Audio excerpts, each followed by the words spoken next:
सीधे आपको ले चलेंगे पंचकुला, जहां पर प्रदेश के मुखिया नायब सैनी पीसी कर रहे हैं। करके रुचि दिखाई है। मैं प्रदेशवासियों का बहुत बहुत धन्यवाद करता हूं कि शांतिपूर्ण ढंग से चुनाव संपन्न हुआ है। मित्रों, 2 महीने से लगातार चुनाव की प्रक्रिया संगठन के द्वारा वो चली हुई थी। हमारे सभी कार्यकर्ता मजबूती से नीचे संगठन के आदरणीय मोदी जी की नीतियों को लेकर के घर घर तक और गांव-गांव तक पहुंच रहे थे। मैं कार्यकर्ताओं का भी दिल से धन्यवाद करता हूं कि उन्होंने मजबूती से सारी इस प्रक्रिया में और भयानक गर्मी में, पीक का मौसम है गर्मी का, और इस गर्मी में प्रदेश के लोग भी बाहर निकले हैं और उन्होंने राष्ट्र हित में अपना वोट दिया है। गर्मी की परवाह किए बगैर मैं सभी का धन्यवाद करता हूं। और लगभग 90 विधानसभाओं में से जो हमारे केंद्रीय नेतृत्व ने जो आकर के हरियाणा प्रदेश के लोगों का वो हौसला बढ़ाया है, बड़े कार्यक्रम किए हैं। आदरणीय प्रधानमंत्री जी की 3 जनसभाएं वो प्रदेश में रही हैं। प्रदेश के लोगों ने आदरणीय मोदी जी का खुल करके स्वागत किया है और आदरणीय अमित शाह जी की 3 रैलियां अलग अलग स्थानों के ऊपर हरियाणा में हुई हैं। आदरणीय नड्डा जी की, जगत प्रकाश नड्डा जी की, जो हमारे राष्ट्रीय अध्यक्ष हैं, 5 स्थानों के ऊपर उनकी अलग अलग कार्यक्रम और रोड शो हुए हैं। आदरणीय राजनाथ सिंह जी, जिनके 4 कार्यक्रम अलग अलग स्थानों के ऊपर हुए हैं। आदरणीय नितिन गडकरी जी का हरियाणा प्रदेश की इस पवित्र भूमि पर 1 कार्यक्रम हुआ है और 90 विधानसभाओं में से 58 विधानसभाओं के ऊपर स्वयं मेरे कार्यक्रम हुए हैं और बाकी 44 विधानसभाओं के ऊपर पूर्व मुख्यमंत्री आदरणीय मनोहर लाल जी के कार्यक्रम हुए हैं और हमारे पुष्कर सिंह धामी, जो उत्तराखंड के मुख्यमंत्री हैं, 8 कार्यक्रम उनके आयोजित हुए हैं और हमारे योगी आदित्यनाथ जी, जो उत्तर प्रदेश के मुख्यमंत्री हैं, 2 कार्यक्रम उनके आयोजित हुए हैं।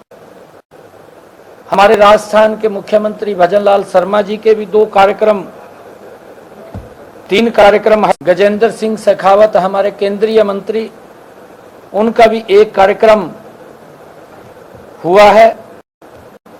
दिव्या कुमारी, जो डिप्टी सीएम है राजस्थान सरकार में, उनका भी 1 कार्यक्रम हरियाणा में हुआ है।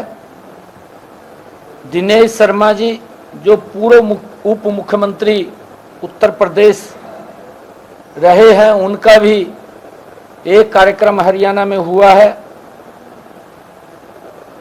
मनजिंदर सिंह सिरसा, उनके भी 2 कार्यक्रम हरियाणा में हुए हैं और हमारे परमानंद बिहारी जी का भी 1 कार्यक्रम हुआ है।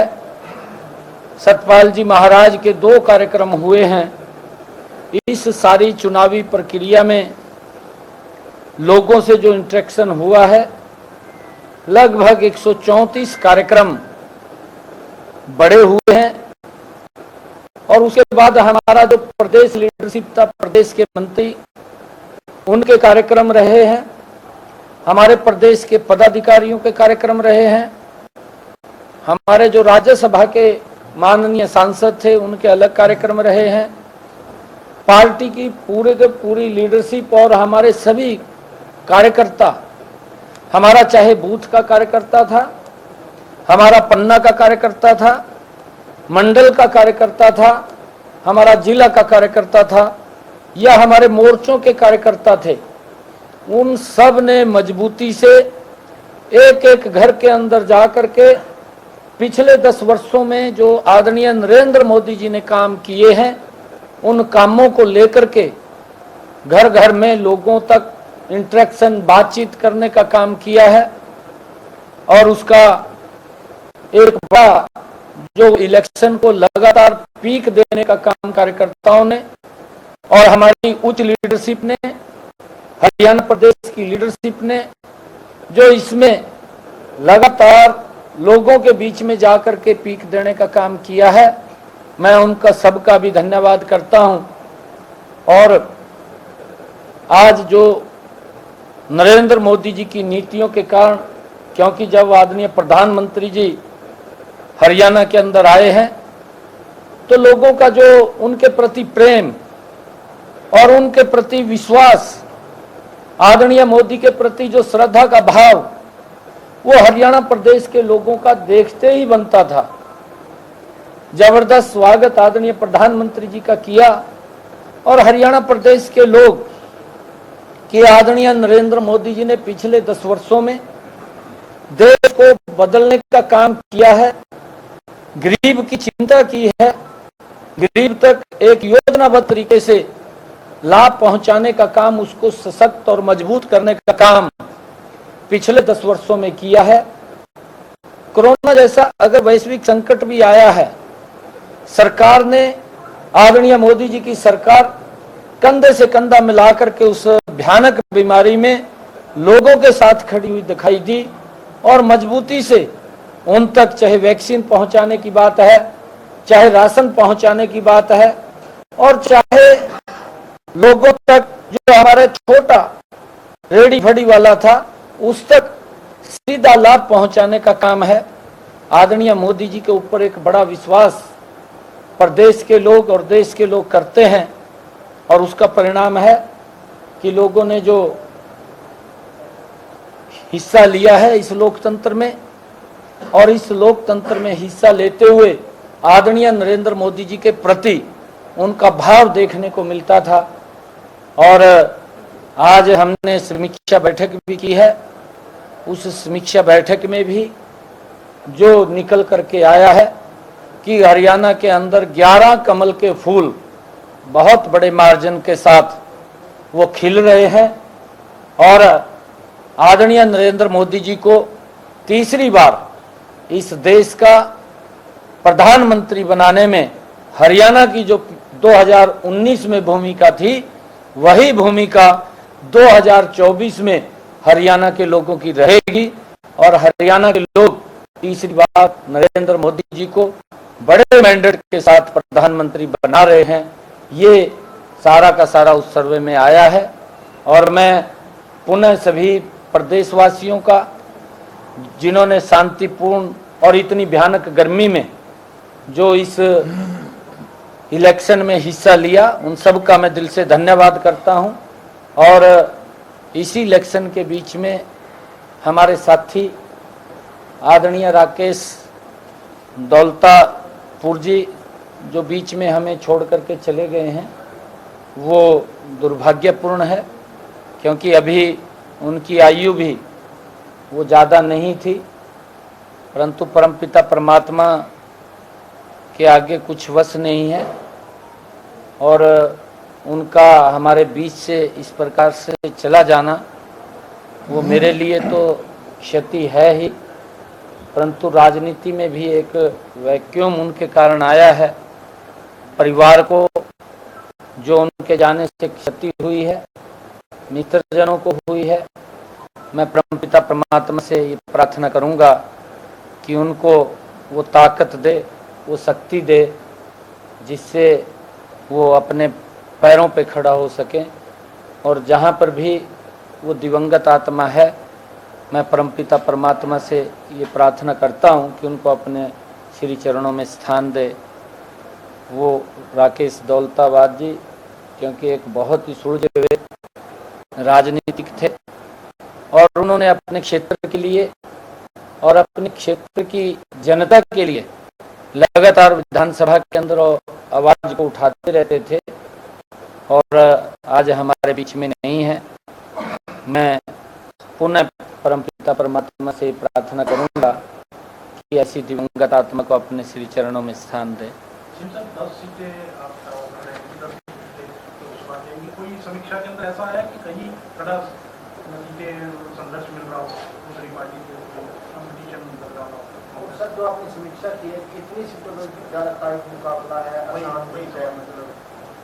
नहीं, देखिए, क्योंकि जो जिस प्रकार के हमारे पास आंकड़े आए हैं और आंकड़ों में जो आपका भी सर्वे है, आप भी लगातार फील्ड के ऊपर रहे हैं, क्योंकि जब हम देखते थे एक ही प्रकार का सिनेरियो वो पूरे प्रदेश से व्यू निकल करके आया है, क्योंकि कांग्रेस पार्टी आपसी द्वेष की शिकार थी। इलेक्शन चलते चलते में भी कई वीडियोज ऐसी भी आई हैं कि यहाँ पर हमें इस नेता की, कांग्रेस की तरफ से भी इस नेता की आवश्यकता नहीं है, यहाँ आकर के वो क्या करेंगे, उसका यहाँ कुछ भी नहीं है। इस प्रकार का जो कांग्रेस के अंदर गुटबाजी है, और वो गुटबाजी के कारण, क्योंकि कांग्रेस का नीचे संगठन नहीं है, और जब संगठन नहीं है तो बहुत सारे ऐसे स्थान थे जहां पर कांग्रेस का बस्ता भी नहीं लगा। कई ऐसे स्थान भी थे, बहुत स्थानों के ऊपर जहां उसका टेंट भी नहीं लगा।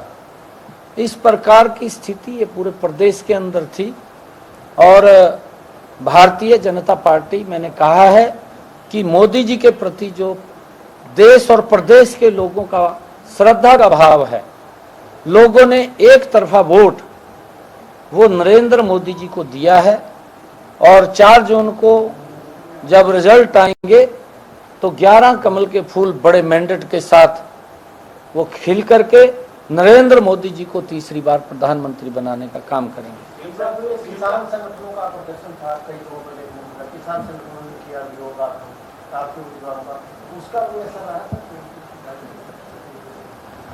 देखिए, हर संगठन, किसान संगठन है, उनकी कुछ मांगे जो लेकर के वो लगातार प्रदर्शन कर रहे हैं।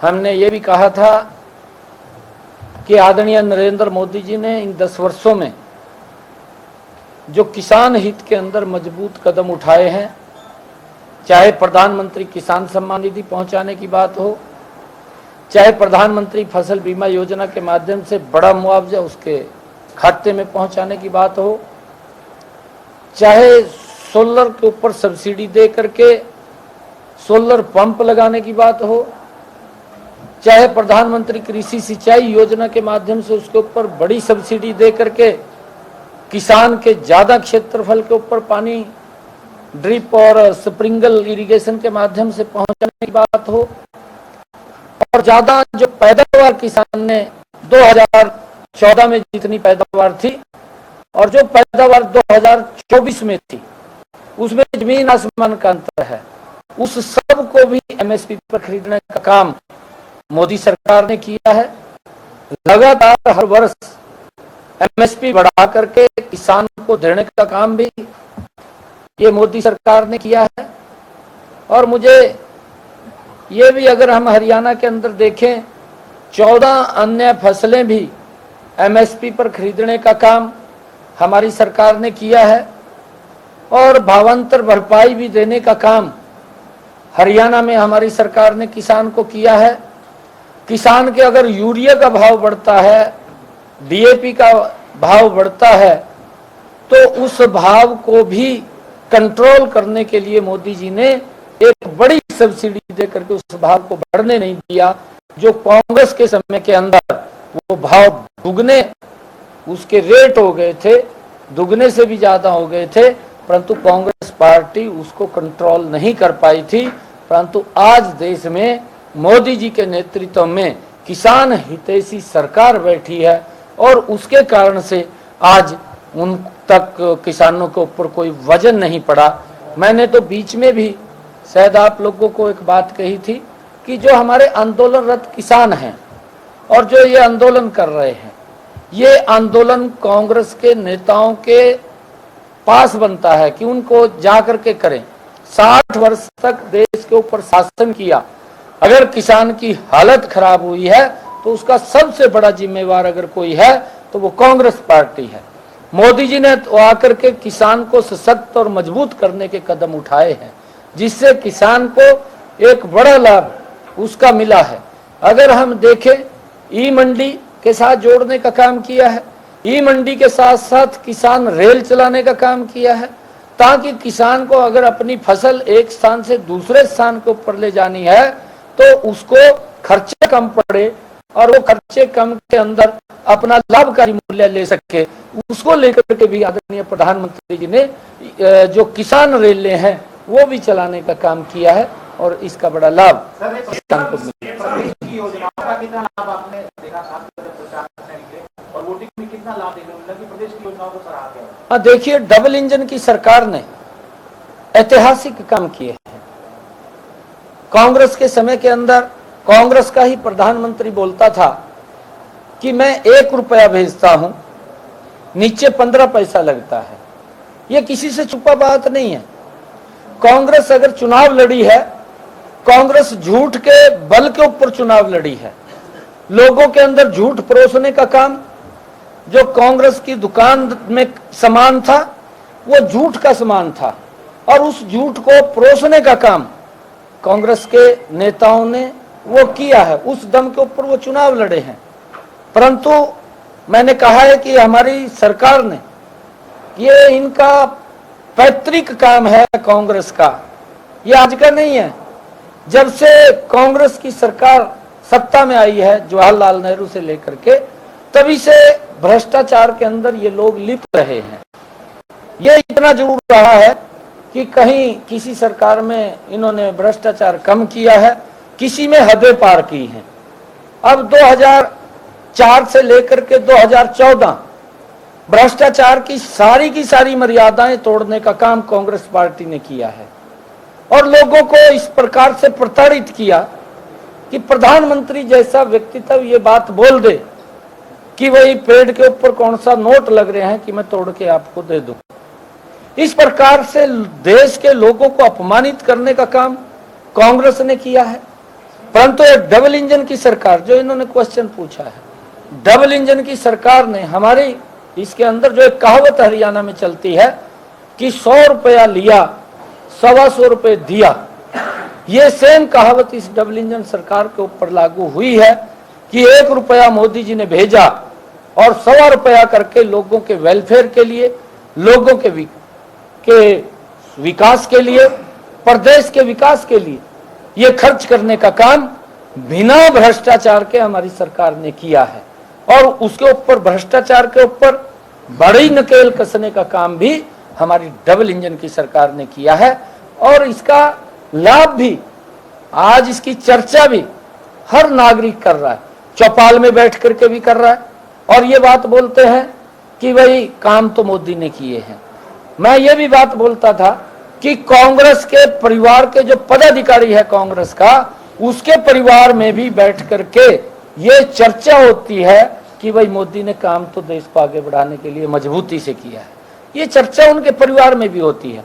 परंतु मैं बताना चाहता हूं कि हरियाणा के अंदर डबल इंजन सरकार ने, जिसकी मैंने चर्चा की है, 14 अन्य फसलें एमएसपी पर खरीदने का काम किया है और भावांतर भरपाई दी है, बिना पर्ची बिना खर्ची के युवाओं को रोजगार दिया है और आज घर बैठे ही पेंशन लग जाती है। पहले 6-6 महीने चक्कर काटने पड़ते थे। आज न्याय की अगर बात करें, सीएम विंडो के माध्यम से घर बैठे ही न्याय मिल जाता है।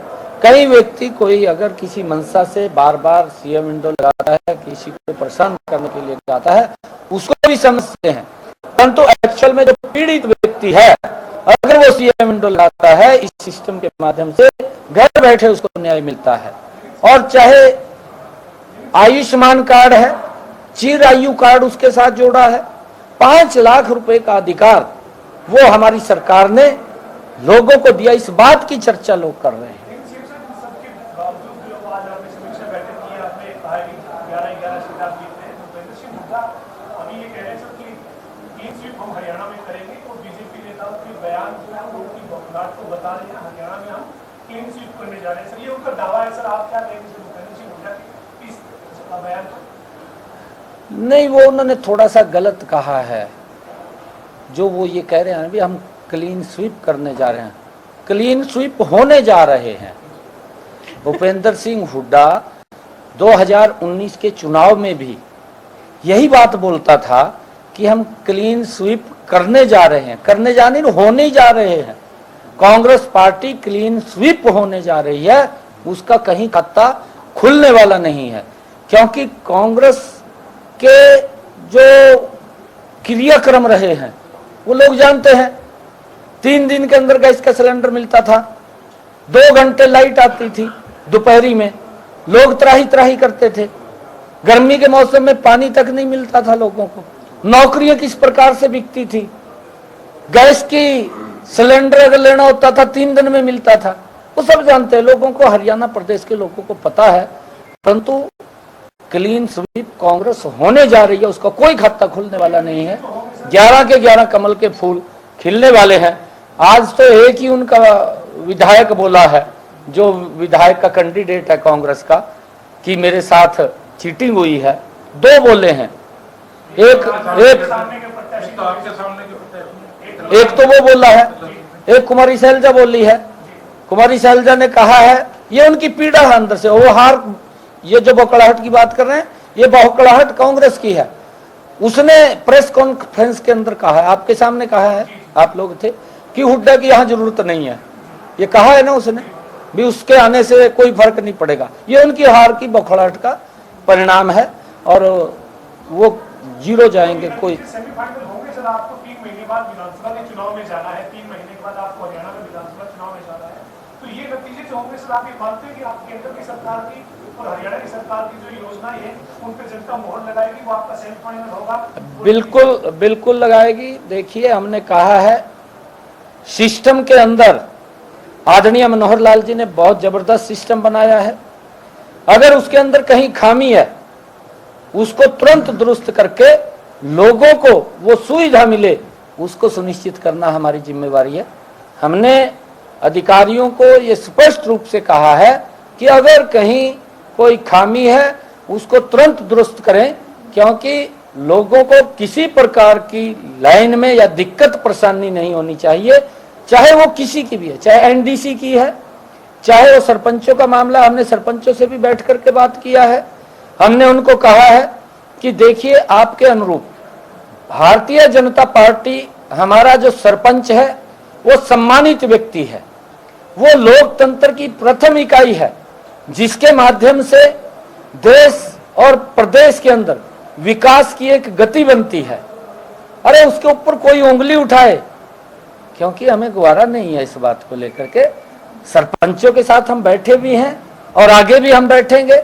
बैठ करके सभी सरपंचों से बात करके उनके अनुरूप और उनके सिस्टम से इस प्रदेश के अंदर विकास के कार्यों को गति देने का काम करेंगे। ये हमारी जिम्मेवारी है। कोई रिलैक्सेशन भी दी जा सकती है सरपंचों की ओर से? कई मांगे जो है आपके समक्ष रखी गई थी, आपके आवाज पर भी मिले थे सरपंच, कुछ राहत भी दी जा सकती है सेंसरी को लेकर? नहीं, देखिए, हमने जहां सरपंच जिस बात को लेकर के सहमत, उनसे बैठ करके बातचीत हुआ है, उन सब बातों को हम पूरा करेंगे, जो भी बातें हैं। विपक्ष एक बार फिर नो कॉन्फिडेंस मोशन को लेकर गवर्नर से मिलने की योजना बना। देखिए, विपक्ष आज का नहीं, ये तो हर बार उसके अंदर लगता है। एक बात मुझे बताइए, जितने भी हमारे सेशन हुए हैं, हर सेशन के अंदर नो कॉन्फिडेंस विपक्ष लेकर के आया है। आप देख लीजिए किसी में भी, और जिसमें भी लेकर आया उसमें पूरा हुआ है।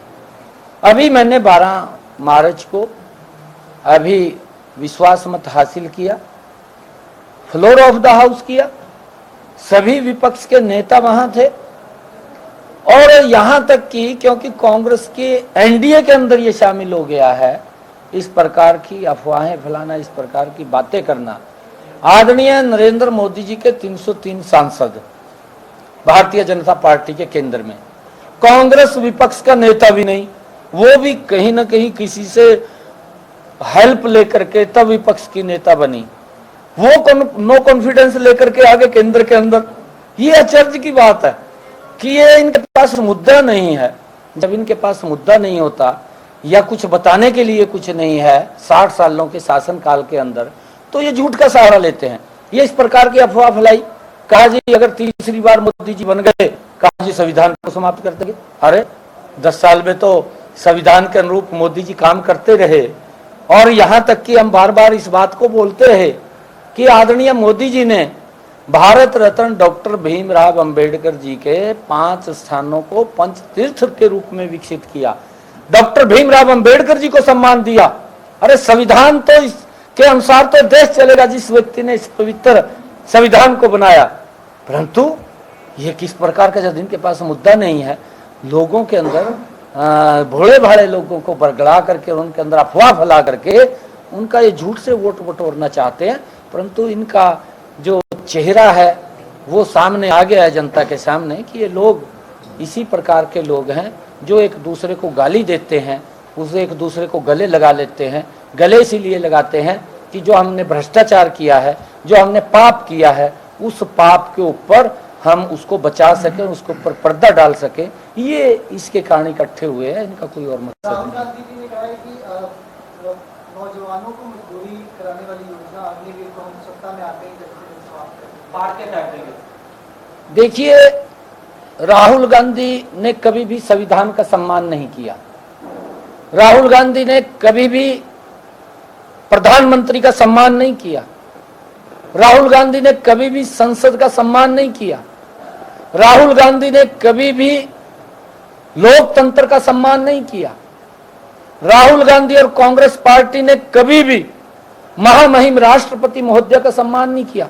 अरे वो दलित वर्ग से आती है, एसटी वर्ग से आती है, क्या क्या शब्द उसके प्रति नहीं बोले। उन्होंने उपराष्ट्रपति जैसी संवैधानिक संस्था का सम्मान नहीं किया। ये कांग्रेस के एनडीए के अंदर है। आज भी राहुल गांधी ये मानता है कि मैं इस संविधान से ऊपर हूं, उसके मन में है आज भी मैं प्रधानमंत्री से ऊपर हूं। उस सोच को लेकर के चलता है और उस सोच को देश ने नकार दिया है। उसके पास कुछ नहीं रहा। अब उनके पास खाली ढांचा खड़ा है और वो ढांचा भी भ्रष्टाचार की जर्जर हालत के अंदर है। लगातार ये कांग्रेस की पार्टी सुकड़ दी जा रही है। अगर आप देखेंगे, ये मैं नहीं कह रहा हूं, ये सुकड़ती जा रही है। 2014 में कांग्रेस पार्टी 471 सीटों पे चुनाव लड़ती है। 2019 के चुनाव में कांग्रेस पार्टी 421 लोकसभा पे चुनाव लड़ती है और 2024 के चुनाव में 300 सीटों पे चुनाव लड़ती है। और जब 2029 का चुनाव आएगा तो वो कहीं कांग्रेस दिखाई नहीं देगी, क्योंकि आप लोगों ने देखा है कुछ लोगों को बरगड़ा करके उनको सजा बाग दिखा करके टिकट तो थमा देते हैं कांग्रेस के लोग, परंतु जब वो व्यक्ति बेचारा टिकट लेकर के धरातल पर जाकर के देखता है कि वहां तो कुछ भी नहीं है, तो कई बार तो टिकट लेकर भाग जाता है। देखे आपने, टिकट समेत भाग गए। ये हालात कांग्रेस की है और कांग्रेस का कुछ बटने वाला नहीं है। ये विपक्ष के अंदर भी ये अब की बार बिल्कुल साफ हो जाएगी, नहीं रहेगी कांग्रेस।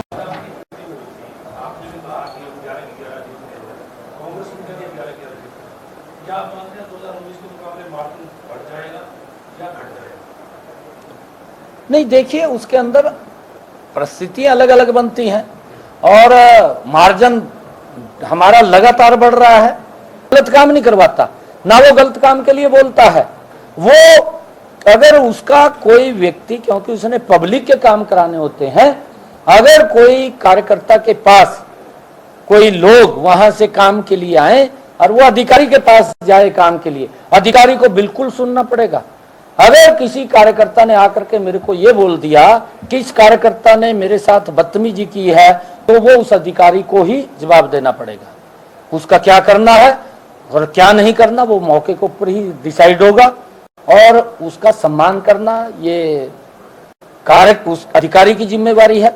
अगर कोई दिक्कत है, कोई कार्यकर्ता हमारा अधिकारी से गलत काम कराता है, हमें बताए ना आकर के, हम कार्यकर्ता को भी ठीक करेंगे। 4 जून के बाद वो मंजे का खड़ा था जी, आ गया मंजे पड़े हैं वहां से मंजे पड़े हैं। पंजाब, हिमाचल और चंडीगढ़ का इलेक्शन हुआ है, क्या आपकी भी जिम्मेदारी लगाई है कि चंडीगढ़ और पंजाब के अंदर आप जा रहे हैं, कल या परसों कार्यक्रम? चंडीगढ़ में रात एक कार्यक्रम था मेरा और कल से पंजाब में हूँ, कल से लगातार पंजाब में हूँ। मैं कल संगरूर में हूँ और अलग अलग मेरे हर रोज के कार्यक्रम आएंगे लगातार 3 दिन पंजाब में।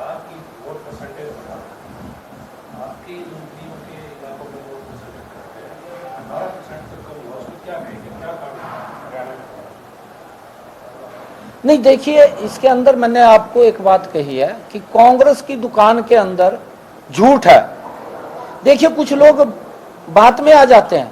अब कांग्रेस ने, राहुल गांधी ने राजस्थान के अंदर एक बात मंच से बोल दी, इलेक्शन पीक के ऊपर चल रहा, और राजस्थान के लोग दूसरी बार भारतीय जनता पार्टी की सरकार बढ़ाने के लिए तैयार बैठे, मन बना लिया कि हम भारतीय जनता पार्टी की राजस्थान में सरकार बनाएंगे। परंतु राहुल गांधी आया, अपनी दुकान से झूठ का थिल्ला लिया उठा करके और मंच के ऊपर आकर के खोल दिया और ये बात बोल दी कि आप हमें वोट दें। गिनती गिनी 1 2 3 10 तक, 10वें दिन कहा सभी किसानों के कर्जे के ऊपर लाल लकीर मार दूंगा। क्या उसका दुष्प्रभाव हुआ? झूठ तो बोल दिया, लोगों ने वोट दे दिया। इस तरीके से लोग बातों में आ जाते हैं। जो झूठ होता है, झूठ जल्दी फैलता है और कांग्रेस के लोगों के पास बताने के लिए 60 सालों का कुछ नहीं है। उनके पास तो झूठ है, झूठ ही परोसते हैं भी हम ये कर देंगे, हम वो कर देंगे, करते कराते कुछ नहीं है। ये ऐसी हालत है। उसका दुष्परिणाम ये निकला कि 4000 किसानों ने आत्महत्या की, 16,500 किसानों की राजस्थान के अंदर भूमि कुरुक होगी। ये राहुल गांधी का जो झूठ था उसका दुष्परिणाम निकला। और अब फिर उसने झूठ बोल दिए। एक तो झूठ यही बोल दिया कि भाई तीसरी बार मोदी जी आएंगे। ये तो इनके सारे के सारे नेता बोल रहे थे जितने भी थे, क्योंकि एक ही थाली में खाते हैं। झूठ है, वो दुकान से राहुल गांधी परोसता रहता है और आगे वो बोलते रहते हैं कि मोदी जी तीसरी बार आएंगे और संविधान को खत्म कर देंगे। बड़ा झूठ बोल दिया। संविधान का उसने सम्मान तो किया नहीं, उसको पूछना चाहिए। कह रहे जब आपके प्रधानमंत्री ने लोग कैबिनेट के अंदर बैठ करके बिल पास किया और राहुल ने लोकसभा के अंदर खड़ा होकर के उस बिल को तार तार करके उसको ऊपर फेंक दिया, प्रधानमंत्री का अपमान किया, संविधान का अपमान किया, लोकतंत्र का अपमान किया, संसद का अपमान किया। ये पूछना चाहिए। आपकी भी ड्यूटी बनती है। मैं सभी जागरूक पत्रकार हैं कि आप भी उसको पूछ सकते हैं कि भाई तय संविधान का जो ठाव तो फिर रहा, इसका सम्मान भी करेगा तू? है जी, नहीं हो रहा है। मैं कह रहा हूँ 4 जून को देखना आप 4 जून कौन नहीं। देखिए मतदान के कई सिस्टम हो सकता है। भयानक गर्मी कोई छोटी गर्मी तो नहीं थी, पीक की गर्मी थी। महिलाएं भी, छोटे बच्चे होते हैं, छोटे बच्चे नहीं रह सकते घर में, अगर आ भी जाते हैं फिर वापस जाना पड़ता है इतनी गर्मी के अंदर, लाइन के अंदर खड़े। कई कारण हो सकते हैं, परंतु लोगों ने जो बाहर निकल करके वोट दिया है, मैं धन्यवाद करता हूं। और शांतिपूर्ण मतदान हुआ है, उसके लिए धन्यवाद।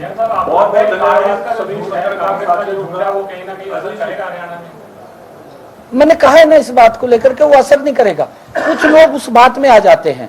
अब राहुल ने ये बात बोल दी, उसको पूछने वाला कोई नहीं है। मैं तो आप लोगों से आग्रह करता हूँ, आप जागरूक मीडिया के व्यक्ति हैं। जब राहुल गांधी मंच के ऊपर खड़ा होकर के बात बोलता है कि मैं गरीबों के खाते में खटाखट 1-1 लाख रुपए पहुंचा दूंगा, ये 50 लाख करोड़ रुपए का बजट बनता है। बजट देश का 46 लाख करोड़ रुपए का, कहां से दे देगा? पूछ तो ले उसको, फिर जनता को भी दिखाना चाहिए। मैं धन्यवाद करता हूं कि यहाँ हिमाचल के अंदर कांग्रेस ने झूठ बोल दिया कि हम हर साल 1 लाख युवाओं को नौकरी देंगे।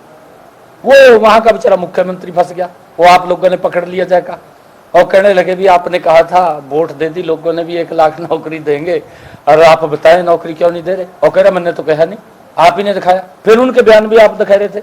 मैं तो टीवी के ऊपर देख रहा था कि आप उनके भी बयान दिखा रहे थे जब उन्होंने वायदे किए थे जनता के बीच में जाकर के कि 1 लाख नौकरी देंगे। आ जाते हैं बात में, असर पड़ता है उस बात का। मान रहे हैं कि जब झूठ बोलते हैं, झूठ ज्यादा फैलता है और उसका असर पड़ जाता है कहीं ना कहीं। परंतु ये झूठ लंबा नहीं चलता, ये झूठ बहुत सीमित होता है। अब लोग कांग्रेस के चेहरे को, चरित्र को समझ चुके हैं और समझ जाएंगे।